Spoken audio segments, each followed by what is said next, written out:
नमस्कार, मी डॉक्टर शुभम. कधी लक्षात आलं आहे का, तुम्ही कमी खाता, चालायला सुरुवात करता, तरीही वजन कमी होत नाही आणि मग प्रश्न येतो, माझ्यातच काही कमी आहे का? आज मी तुम्हाला एक गोष्ट सांगतो, दोष तुमच्यात नाही. रमेशला भेटा, वय 35, ऑफिसची नोकरी, कुटुंबाची जबाबदारी. दर सोमवारी तो ठरवतो, आता पक्का वजन कमी करायचं. पण शुक्रवारी येतो, ताण वाढतो, झोप कमी होते आणि जेवणच एकमेव आधार बनतं. आत्मविश्वास तुटतो. ओळखीचं वाटतंय का?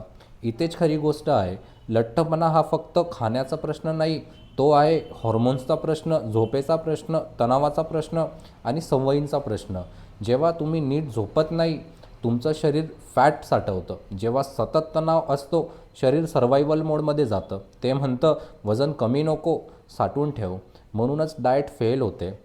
खरं वजन कमी करायचं असेल तर पहिला डॉट झोप सुधारावी, दुसरा डॉट तणाव कमी करावं, तिसरा डॉट जेवणाचं वेळापत्रक नीट करावं आणि चौथा डॉट हालचाल, पण शिक्षा नाही, सवय म्हणून.